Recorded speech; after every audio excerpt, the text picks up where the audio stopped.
Hello అందరికీ, ఈరోజు మన వీడియోలో ఆలు పరోటా ఎలా చేయాలో చూద్దాం.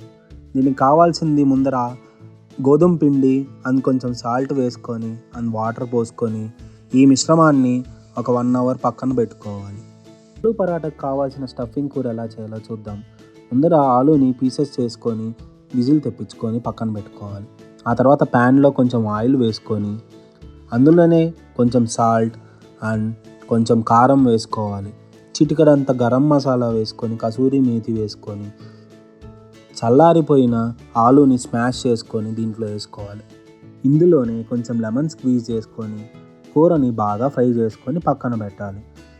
బాగా ఫ్రై అయిన కూరని రౌండ్ బాల్స్గా చేసుకొని పరాటాలాగా స్టఫ్ చేసుకోవాలి. ఈ పరాటాలాగా స్టఫ్ చేసుకొని చపాతీలాగా చేసుకొని పెనం మీద బాగా కాల్చుకుంటే అందరికి ఇష్టమైన ఆలు పరాటా రెడీ. దీన్ని కర్డ్తో సర్వ్ చేసుకుంటే చాలా రుచికరంగా ఉంటుంది. Thank you.